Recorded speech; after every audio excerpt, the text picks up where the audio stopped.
Let's talk about this example that I love, because I also love the cold. I did a lot of cold exposure, Wim Hof methods, and I was also swimming, long distance swimming in cold water. And let me tell you the full story. And again, just my 2 cents as of today. If you go on Google, it's actually a paper that I've heard on Nat Geo the first time. But if you go on Google and you type cold exposure and sick leave, work sick leave, the first paper you will get tons of reference to is a paper done in the Netherlands a few years ago with something like 4,000 participants. And indeed, in the title, as you really clearly suggested, it's written, it's a randomized control trial.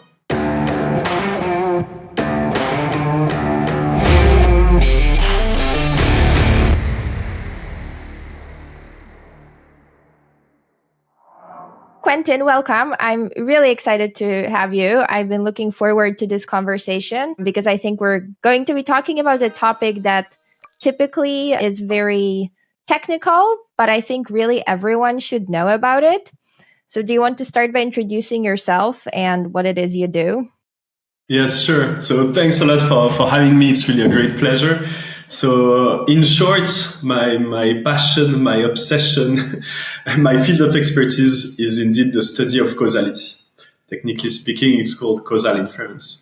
And related to these fields, that's actually everybody should know about because it's tremendously useful for making decision, but we are going to talk more about this. So basically, I'm a postdoc researcher, so I got a PhD in economics, econometrics mostly, where I focused on statistics and causal inference. And over the last 10 years, I taught and did research in academia, specifically on this topic, where I used causal inference to answer big questions that were left unanswered. For example, what is the impact of sending weapons on the probability of conflict in the destination country, or what is the effect of COVID lockdowns on the spread of the virus?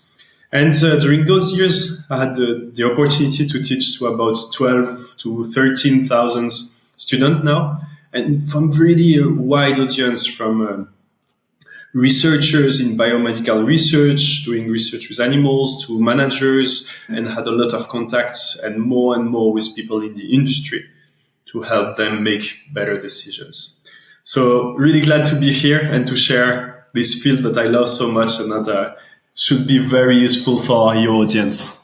And as a preview for everyone listening, we thought of structuring the conversation into 3 big segments, each tailored to a slightly different audience, or although hopefully of interest to all audiences.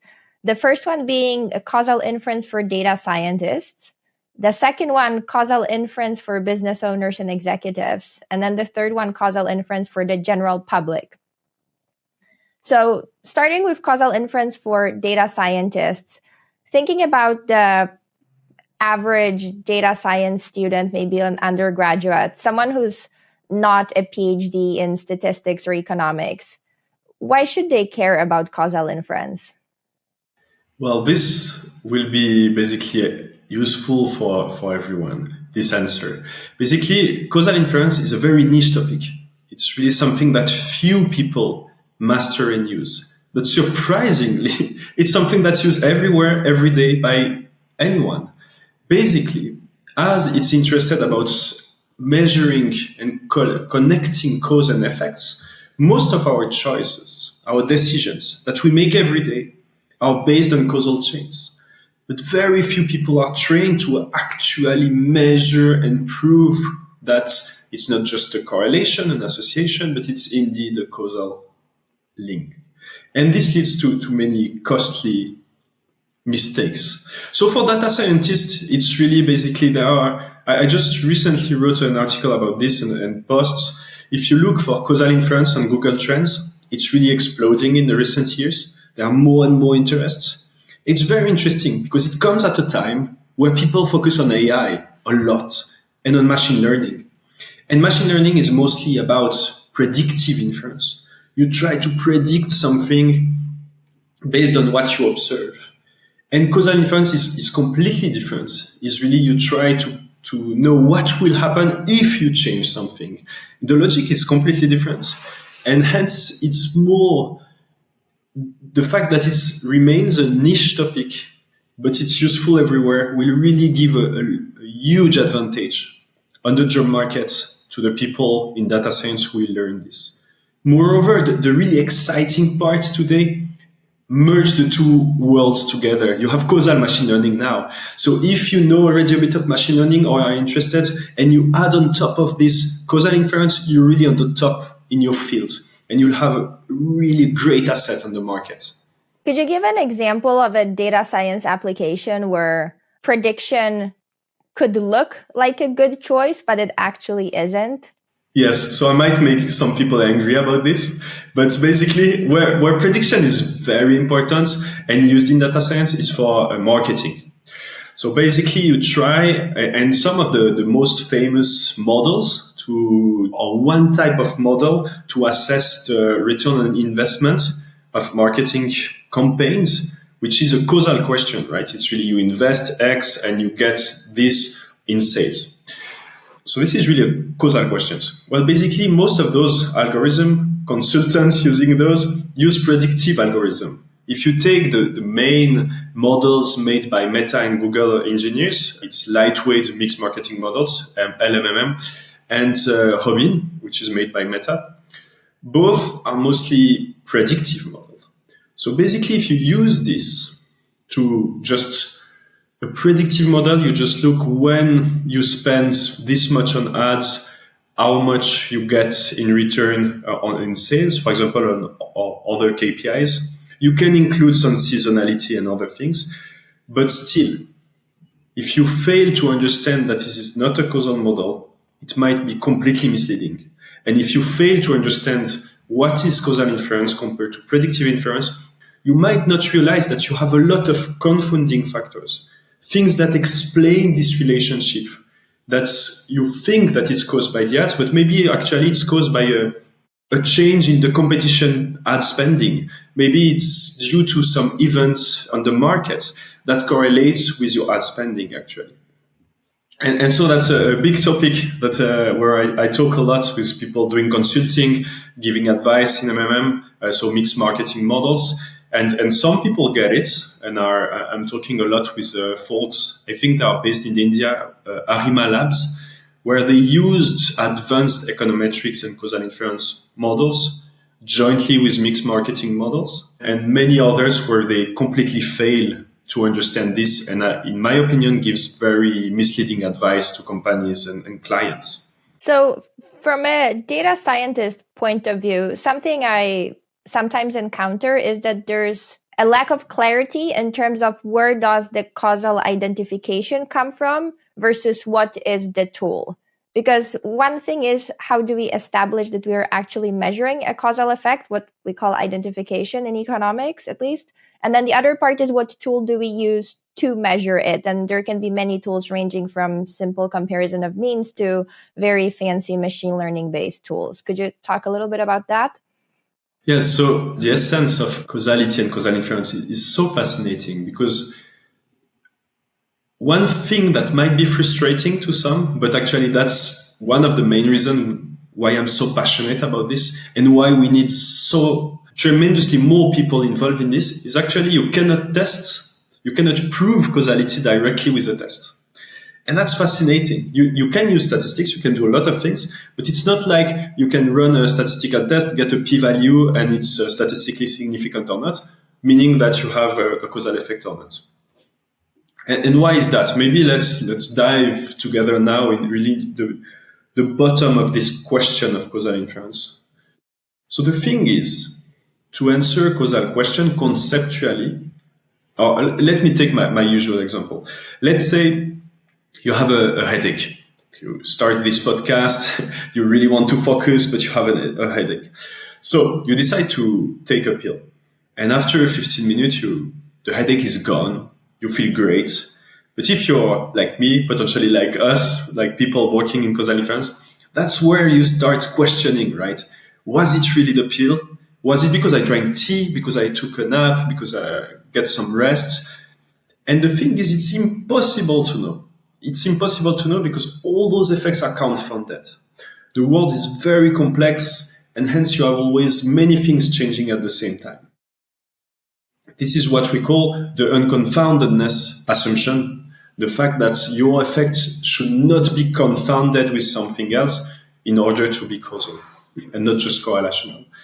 The only way actually to perfectly measure causality will be to have parallel worlds, right? You have two parallel worlds. In one of the two worlds, I'm doing this podcast and I don't have, I have a headache, but I don't take the pill. In the other, I take the pill. And only in this ideal situation, because there is just one thing that is different from the Big Bang to the podcast, which is the pill, the treatment. If you have a difference with your headache, it will be most certainly caused by the pill. But we don't have this. This is what we call the fundamental problem of causal inference. And this is why it's so fascinating, because you can do a lot of things with statistics, with machine learning, with advanced models, but you can never test directly this assumption. And hence, related to your question directly, you have the tools that are tremendously useful. It can be very fancy, but also your domain knowledge, your understanding of exactly the type of question you're interested in is very important. Because if you see that fog in London is correlated with an increased number of deaths in London as well, you have to understand, okay, maybe in London it's polluted. When you have the fog, it keeps the pollution low, but maybe it's not this. When you have fog, it's also in winter, so it's colder. So you have to think and understand the world, how everything is related. So you have on one side the models that are useful, and on the other, you really have all your domain knowledge and expertise and understanding of the world that is equally useful. And I think that's something that's just beautiful and very exciting in causal inference. I'm not sure I answered your question. You did. And what I'm hearing is that you can't be lazy to do causal inference, right? You can't just take data and throw it into a model. You really have to think about the mechanism that produced the data. And I've had conversations recently with people who are specialists in causal inference about, is it going to be replaced by AI or not, right? Is this something we can easily automate? Do you have any thoughts on that? I love it. I work a lot on this. So one thing. So I have this app. You created a personalized GPT where you can share an article, a graph, a statement, something you heard, anything with the app, and it will question the causality of the statement. So I did this with political, and it's really available. So people can go on my website, thecausalmindset.com, and they can play with the app. So this is something that you can implement. It's implementing my framework to question causality, and LLM, typically ChatGPT, are incredibly powerful. And I was very surprised with ChatGPT 4 because it has this knowledge of the relationship between things. With the example of the fog in London and mortality, it was finding all the potential alternative stories. Maybe it's not the fog, maybe it's darker, maybe it's in winter, maybe you have more accidents, maybe people stay at home and share germs, so it's not the pollution. So it was very, very fascinating, and that's why I leverage on this to create an app. What AI is not able to do yet, and potentially for a very long time still, is assessing causality. Is going the step beyond. It's completely different to question causality and to assess causality. So you can spot some weaknesses, but then actually collecting data, designing an experiment, setting an econometric model, a causal inference model to answer properly the question is just a completely different matter and way more complex. While I can easily teach how to question causality, even with crash course in 15 minutes, 40 minutes to understand the concepts, it takes years, really years of hard work to actually do it properly and measure causal effects. So that's why I think for the moment, I doubt that AI could do it automatically. So thinking for a moment about this student who is not a PhD in causal inference, but hears this and says, this is really important and interesting, and I would like to learn how to measure causality, not only question it. What do we do short of telling them go do a PhD? So That's a fantastic timing. Last week, I published a roadmap to learn causal inference on your own for free. So basically, in this roadmap that's freely available on Towards Data Science, I go through the whole framework. You don't need any prerequisites. And I guide the people with free resources, which are, in my opinion, actually the best resources online, to learn it from your home for free. So the first thing you want to understand are the concepts of causal inference.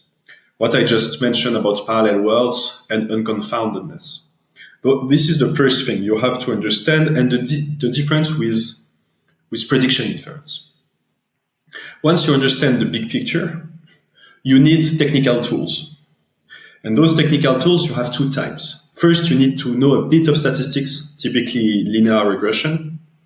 And second, you need typically some knowledge to implement those algorithms to go further. So typically Python, Stata, R, or whatever, SPSS maybe. I never used it.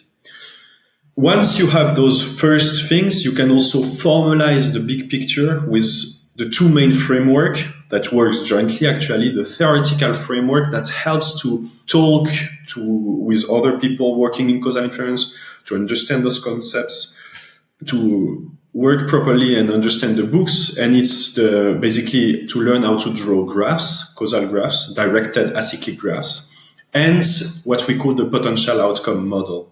So those are the two pieces, the theoretical piece you need to learn. In addition, the technical tools, statistics and Python or whatever. And then you can basically go through the technical tools, models that helps to assess causal effects. And usually you go in the following order. You start with the example of randomized control trial, which is now widely used in the industry, called mostly A/B testing with online platforms. You can go through this and go through other methods when randomized control trials are not possible or not ideal, and what we call quasi-experimental methods. And here, my recommendation is to learn at least the three following: regression discontinuity design, diff and diff, and instrumental variable. If you follow this path, which honestly you can do from your own by reading the book, the resources, playing with the code I share in the guide, I think that in one semester or 1 year, if you work hard, maybe on one semester, 6 months, you can already create kind of some projects, some portfolio projects, and include this in your practice. So that's the beauty of the internet, right? It's really, you have all this knowledge that's freely available with tools like Python that anyone can use. It's not like Stata, it's thousands of dollars every year. It's really, you can start now and access this knowledge from the very best in causal inference. So I mostly cite two books, online free ebook from Mateusz Fakure and Scott Cunningham, right? They are just brilliant people. Yeah, and the former book has an amazing Python code. Yes. Very accessible. And I think the cool thing about causal inference, right? It's something you need to sit down and think about. It's not something you can just kind of half skim and expect to understand. But I think if you put in the effort to really think deeply about these concepts, it's really fascinating. And it's very, very powerful. But you just need to put in the work to understand it enough, I think, to appreciate it. True. And then you see that it's everywhere. It's really everywhere in every discussion you have. I see, because I'm so obsessed with this, I see people when they talk to me, they always like think a second time. They tend to start talking and then they're like, yeah, but I know that it's not causal, but, and you see that actually you can have this reflex to question everything. It really enrich the discussion. So it's very useful, in my opinion, for the job market, because even if you're not running, and we are going to discuss this afterwards in the second part and third part, but even in discussion, in meetings with your boss, with colleagues, when you discuss a decision, a business decision, it's central to use those tools to think. You don't have to run Python code, but just to think about the concepts that are behind causal inference. What makes something causal and what allows you to question causality. So maybe this is a good segue into the second segment, causality for business owners and executives. So indeed, good transition. So that's something also I'm focusing on now, doing consulting in what we call decision intelligence, to try to make decisions and using those concepts. So typically when you make a decision, you are a business leader, a top executive, CEO, or just a leader of a team. Usually you make a decision because you expect some consequence, or you make a decision because you observe that something affected something else. Maybe you did a decision in the past, it worked well, or it seems that it worked well. So all those things require causal inference. And that's this important. It's really in every little aspects of the decisions. So sure, for most of those people, so you really have the two angles. Either you will be a data person, where you are going to apply the models and learn causal inference, or you will be someone who will interpret the data, be exposed to data and decisions. And here for this part, what usually I teach and what is useful in causal inference are typically the framework, the logic, the big picture, and those concepts. So it will, and even broader than causal inference, it's in statistics. So let me give an example. The other day, someone was complaining on LinkedIn or saying, well, LinkedIn is just full of people who pretend they succeeded and then they just give a roadmap to what they did and say, okay, you'll succeed as well. And the person asked, what do you see when you see those posts? And I answered the following. I see selection bias and outcome bias. And just knowing those bias, which is very accessible for people who are not coding, for anyone, it helps to see the world with a bit more skepticism and question it better. So what do I mean by what I just meant?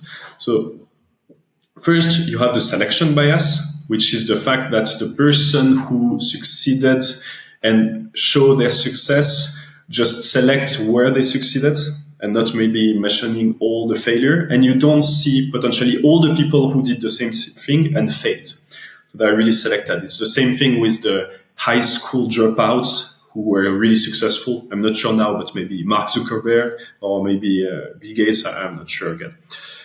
But those people, you cannot look at the result, at the outcome, and think only by looking at the outcome that it's a good decision. That's called outcome bias, right? It's basically if you need more information, you need to use the math to see for other people what happens on average in subgroups as well. Because some terrible decision leads to great outcome just by chance, or because the person is really unique and not representative. And typically those concepts are things that should be taught to business leaders, business owners, to virtually anyone to make better decisions. Yeah, I think the selection bias and there's so many biases, right, that are really important. I guess I tend to think selection bias is maybe the most common one.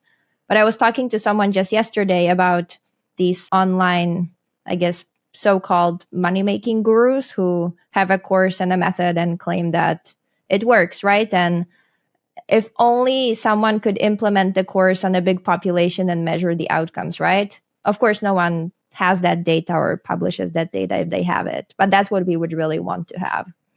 Exactly. To see how does it work on average for other people. No, true. And you mentioned like other type of bias, and I think for selection bias is a major one, but I would say that also another one that might be also considered as the main one is confirmation bias. We are all affected by confirmation bias. It's the fact, just to be sure that it's clear for everyone, is the fact that you tend to select the information, give more credit to some part of the information, and remember well some piece of information that will just reinforce your belief, your prior belief, things that you are satisfied with. I know that I'm also affected by this. But again, just knowing it, being conscious about it, helps a lot already. It helps to try to fight against this. So for example, what I talk a lot with my students for confirmation bias is really typically as you are conscious of this, you try to have other people who have different views, political views or whatever, and you are able to have an open discussion with them. And also trying to actually destroy your own opinion. Like, what will be the piece of evidence that will make me change my mind? And you look for those evidence. And only good things can happen. If you find the information that you were looking for, well, good. It's a good thing to change your mind. It's not a problem. It's really good. Sometimes people like thinks that it's bad, right? But it's a really good thing to be able to change your mind. And if you don't find it, it will just reinforce your belief, but with more certainty and validity. I love that example of what piece of information would change my opinion on this topic. Because as you said, if you don't find it, you just have a better informed opinion. Well, and if you change your mind, well, maybe you had to change your mind. So going back to a business context, how should someone who's not technical but is an executive who makes decisions on a daily basis think about it? I guess from two sides. One is, what should I be reading or thinking about to have a more causal mindset in general? And number two, what questions should I be asking my data science team to make sure they know not only how to think about causality, but also how to measure it properly? Yes. So you said something wonderful and very, very useful that I want first to address this. You don't need to be an expert to question an expert. And typically with those tools, you don't need to be the expert in causal inference and the data person in the company that collected the data, analyzed the data, find the results to question them properly with very key questions. As I said, you can do this very well. It's another things to measure causal effects, but this is very accessible. So your example is spot on. And that's really something that we can invite the audience and business owners to empower them. They will be able to ask the right questions. So the main things are really having this key concept, key idea that ideally we need parallel worlds to measure something, to measure situation. Think your Netflix. You think that, well, we should change our homepage instead of showing people the latest movies when you open the page. Let's now show them the biggest success, things that people watch now. And you're not sure if it's a good choice or not. So what you could do is you implement it for next month and you check out retention, subscriptions, sales, whatever, change. The thing is, you're not in a parallel world. You're doing something at another point in time. So maybe other stuff change that are confounded. Maybe the weather changed. Maybe it was a really rainy month when you changed this. And basically, that's the first tool I always share is first think about the parallel worlds and why you, in your situation, what are the differences with this ideal situation? Typically, in the example I just took, it's the same platform, but different point in time. So what is changing between those months? And then once you capture this, you ask the question, is there something else? Basically, omitted variable bias, but confounding effects. But without technicality, you can just teach people, always ask when you hear a causal claim, is there something else explaining this relationship?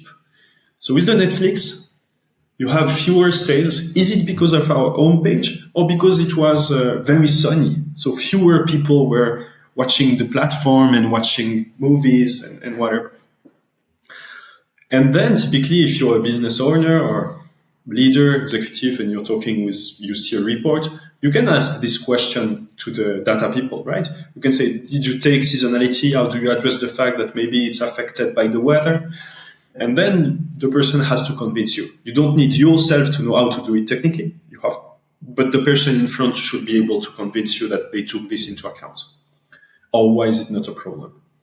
And maybe one thing to think about too, because of the fact that we can't prove causality and we can't measure out of sample test performance. For example, with predictive models, executives will often ask, what's the performance of the model? Here we don't have a performance, but one thing that the data scientist could do is to have slightly different ways of measuring the causal effect.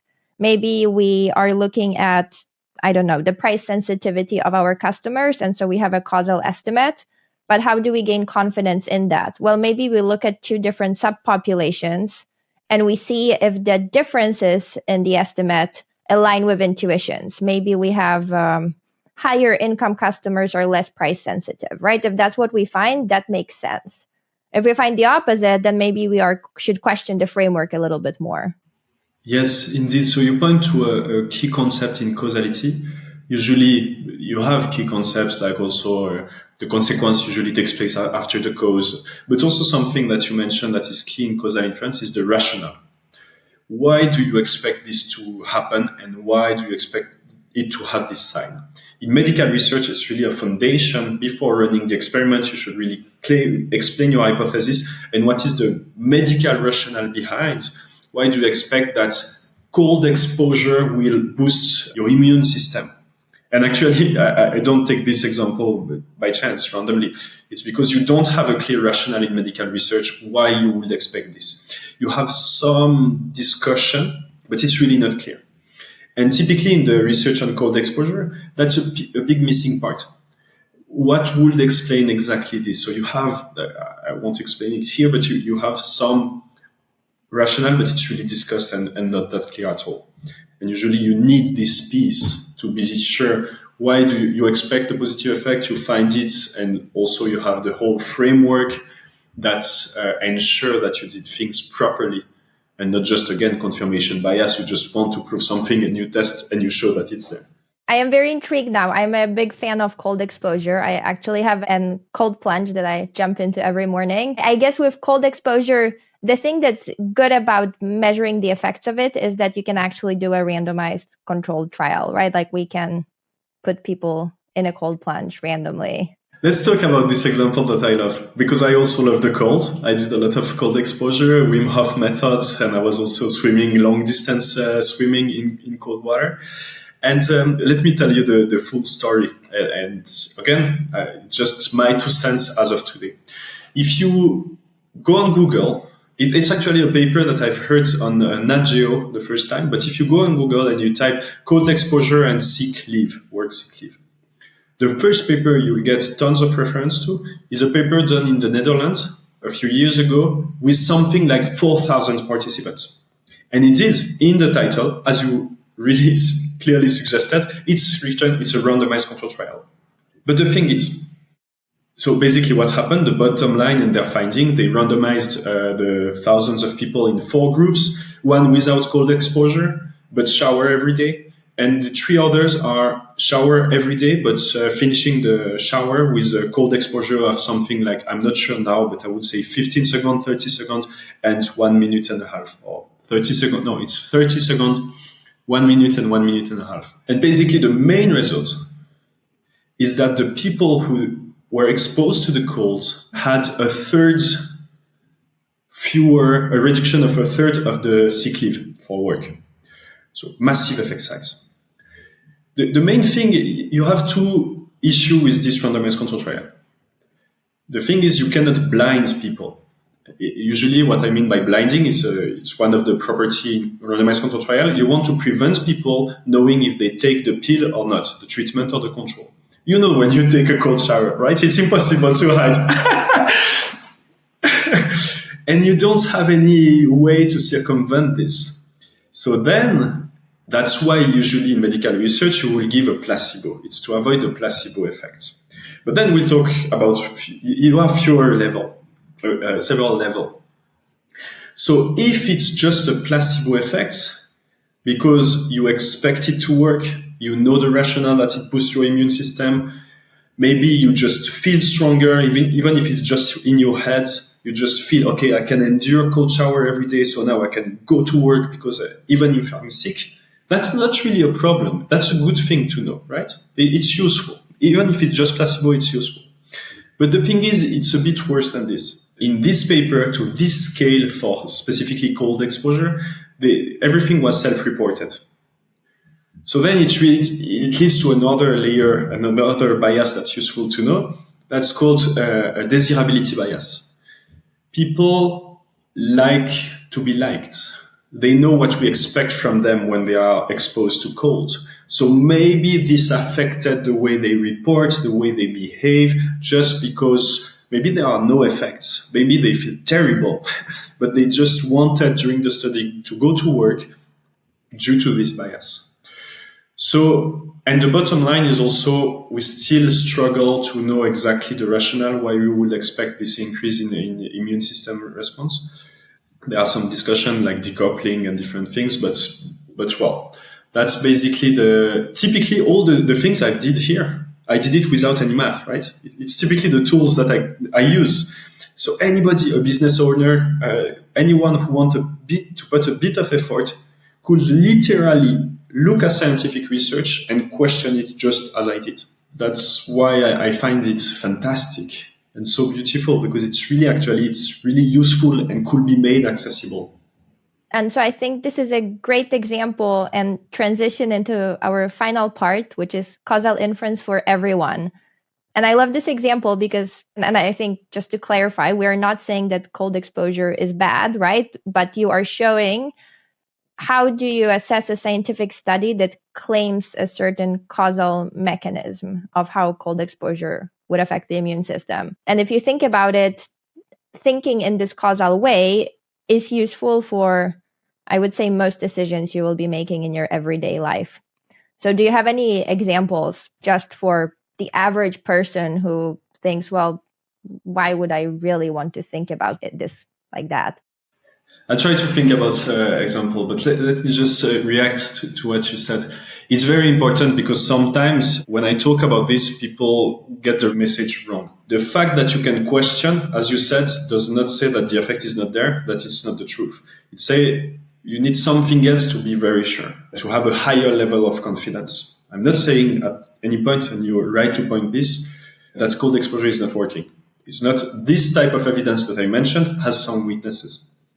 And actually, you could try to address those weaknesses. So what I mentioned was that the fact that you have behavioral bias, people will change their behavior in such a way that you're not sure if it's just them biasing the result or if the result is there.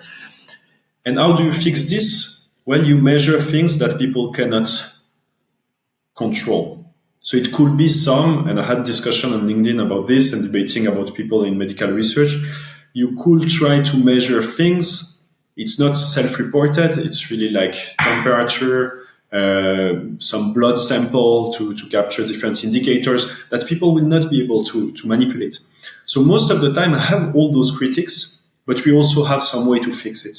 It's not just, well, it's too complicated and you'll never be able to know. No, it's not that. You usually can achieve the right approach.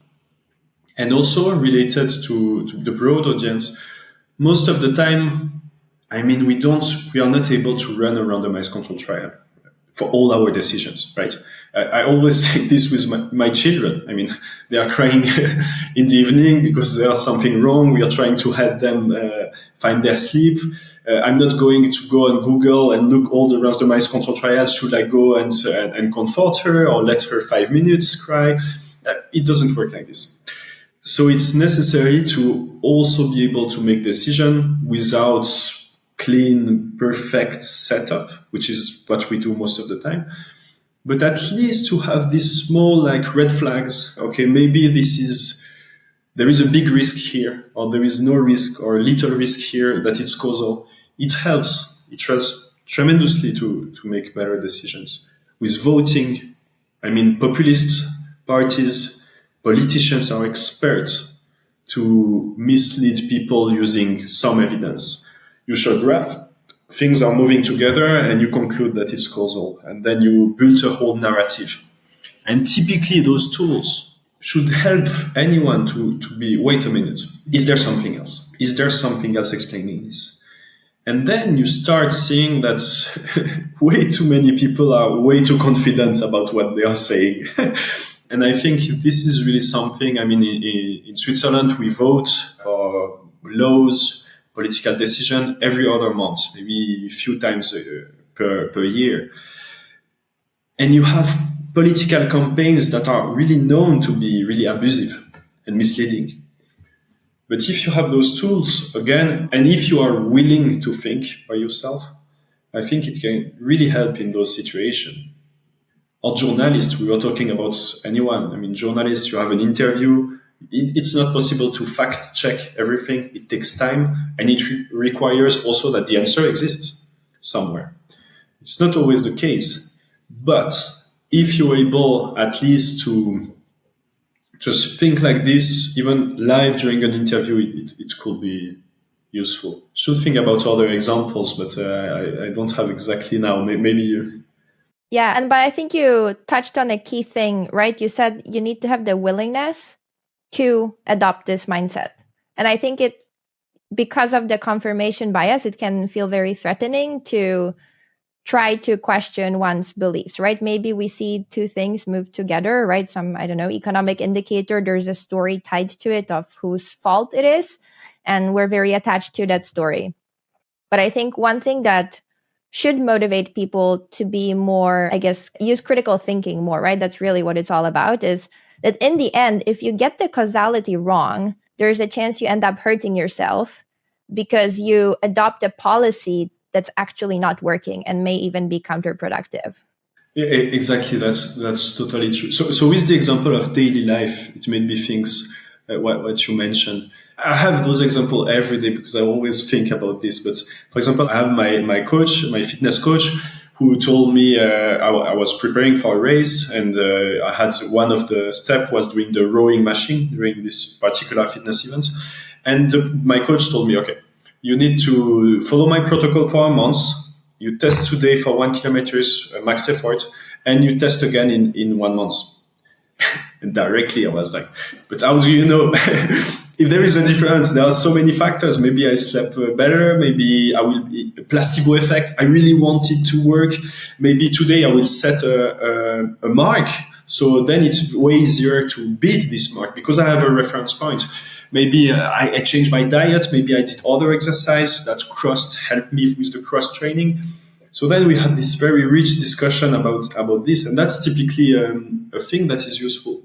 And again, most of the time, it will help to think better and find solutions to address this. So, for example, testing repeatedly for athletes, you could again measure things that you cannot trick, like physiological response, capacity to have oxygen in your blood. So many things that you could do.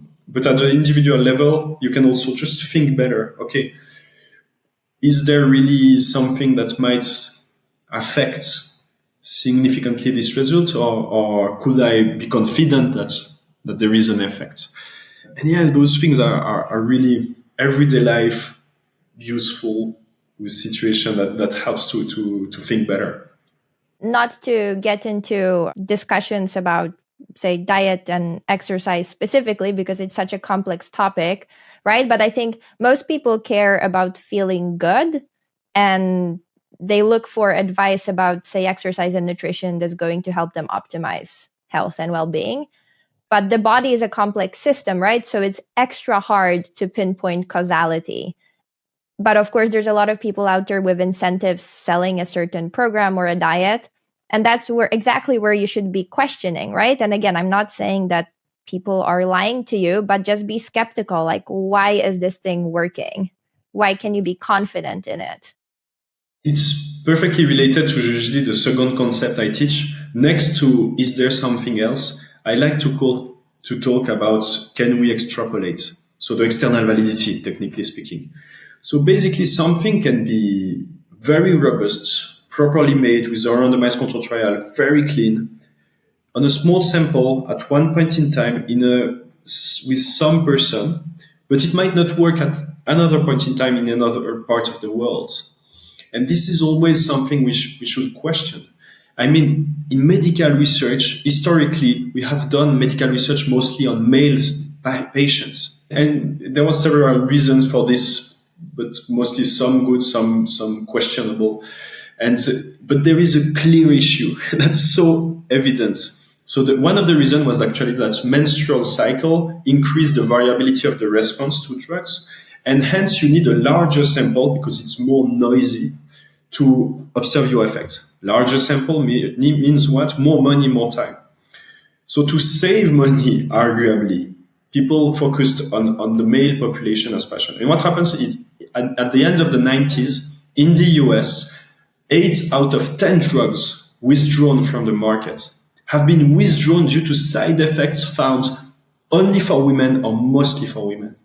Of course, if you focused on half of the population, you cannot expect necessarily, and you never study this, that it will be the same for the other half.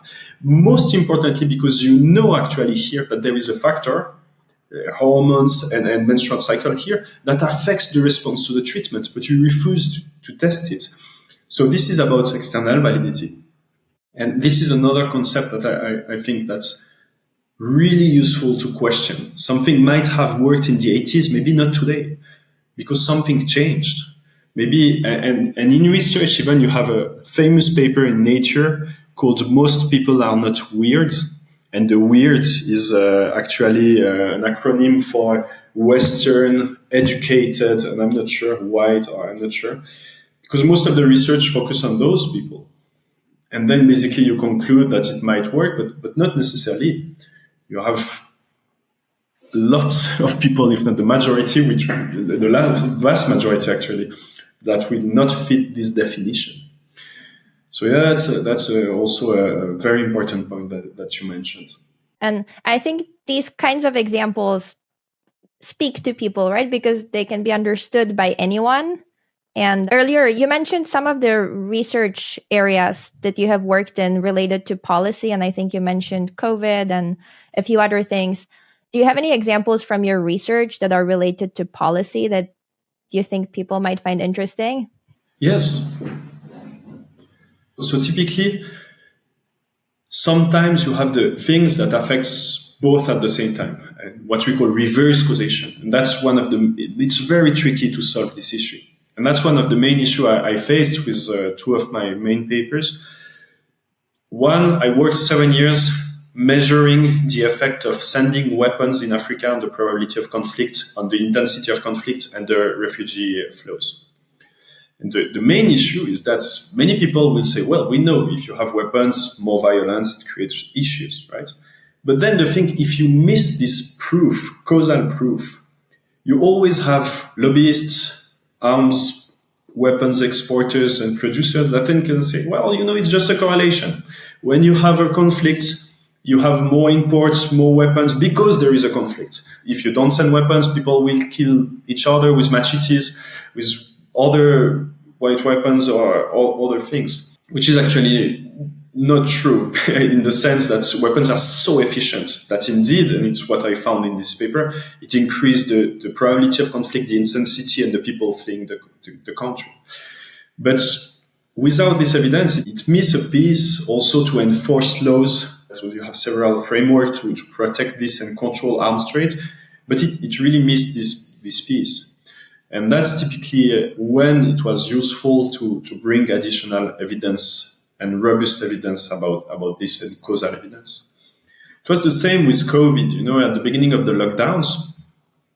And COVID is a very tricky situation, very tricky for many reasons. Why do you need causal inference? You can have relatively robust anecdotal evidence that lockdowns reduce the spread of the virus, but you don't want to know if it reduces only. You need to know exactly the magnitude. And that's where you need causal inference to have a precise estimate. Why? Because lockdowns are potentially beneficial to reduce the spread of the virus, but they have many other costs. Economic costs, social costs, psychological costs. So you want to be sure that when you put this in the balance, you're doing the right decision. The benefits will be larger than the costs. And so we worked a few years on this, and at the beginning, I really remember people showing graphs with data, showing that basically where you have the most stringent lockdown measures, you had more cases. And they really used this piece of evidence, not evidence, but this measure to say, well, it's counterproductive. And the thing is, clearly, it's going in the other direction mainly. It's the fact that the situation is terrible in a country, in a region, that you enforce a very stringent measure. So if you look at one point in time, you don't see this. But of course, you need to look how it's changing over time within each places, which is what we did to make things simple in our paper. But we did many other things to get rid of the potential confounding effects. And I think it's so important to think about the cost benefit analysis when thinking about, well, really most policies, right? Like COVID or climate or health measures. Because as economists, we know that there's almost always a trade off, right? Like we don't have infinite resources. And not only is there a trade off today, but there could also be long term effects, right? So maybe with lockdowns, if you lock down, then there isn't a spread, but people don't get immunity. And then when you stop the lockdown, there is more COVID than there would have been, or something like that, right? Which is very tricky to measure. Very tricky to measure. Indeed, here we didn't have the perfect setup. We were honestly able, in my opinion, that's the paper approaching the closest causality. We worked with maybe, I'm not sure now, but about 1 year of data worldwide. And we took many other issues like geography, health sector quality, population size, population like pyramids, if you have a more elderly, many factors, like even the fact that you have measurement errors. Basically, you don't measure people who have COVID, you measure people who tested positive. And it's vastly different. So we took this into account with different measures. So we try to approach this evidence. But as you mentioned, I think that's also a concept. So that's key concept. Again, it's almost everything, at least related to humans, are multifactorial. And it's really important to understand when you think about causal inference, because some people will be like, well, I identified this cause, so your cause is wrong. No, they could be both correct at the same time. And most of the time, it's the case. You try to identify one cause, it will not necessarily invalidate the others. I mean, if we think about my paper on weapons and conflicts, you have tons of reason when you have a conflict, from economic to social to religious to weather shocks, and basically related to economic and health. But that does not prevent that to identify one of the effects and to isolate these effects. Because I'm mentioning this because I saw many debates between people getting really angry and a heated debate, but actually both could be right at the same time, just different causes that coexist. Yeah, and I think that's a very important mindset to have, that two things can be true at the same time. Very often things are pitched as a dichotomy, like it's either this or that, and more often than not, it's nuanced. Maybe I just have it in mind. One example that I took with my class at length yesterday, was about wage discrimination between women and men.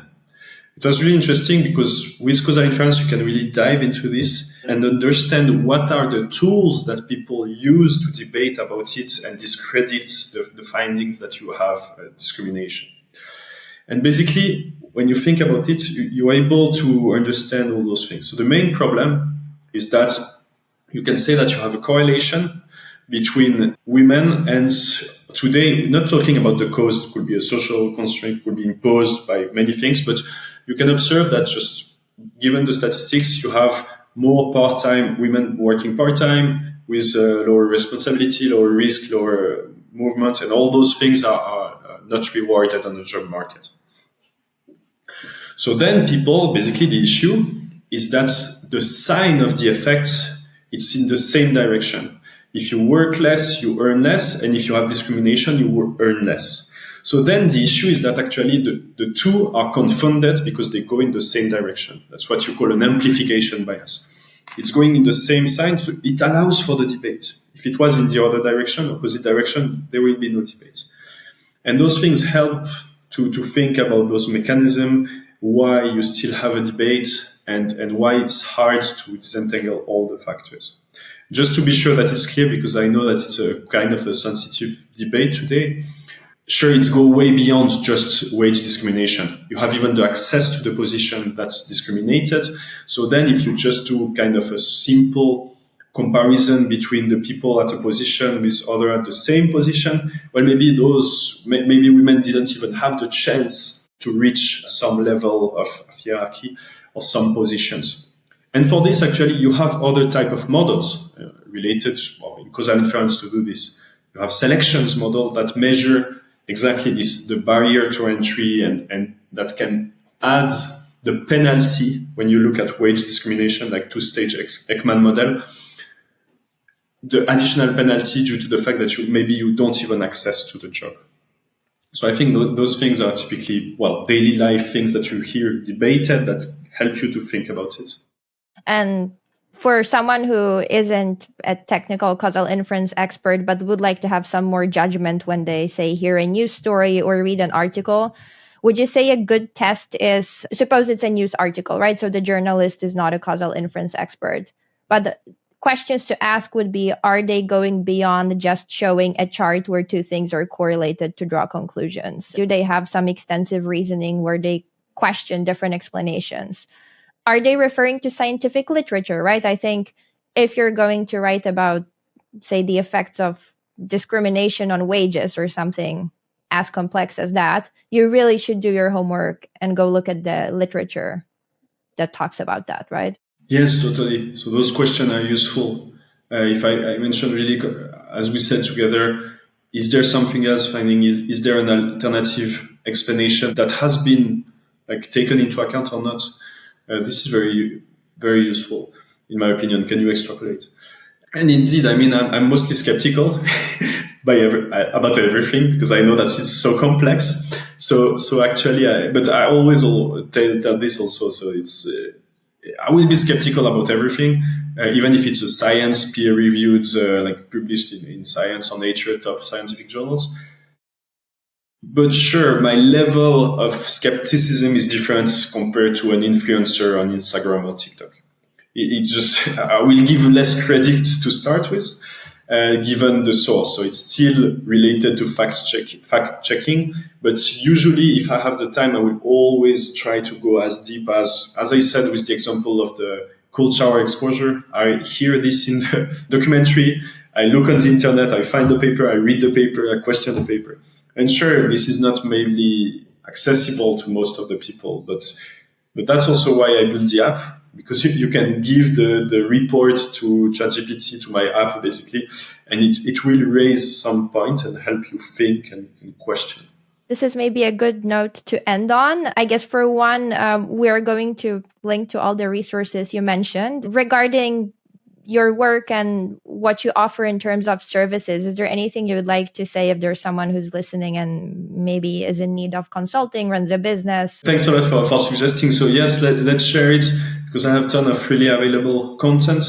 And indeed, so basically now I'm indeed focusing on advice and helping leaders make better decisions. So they can reach out. I'm very active on LinkedIn mostly. So they can reach out directly there and I'll answer to every message to discuss if my expertise can be useful for them and how and what it will represent.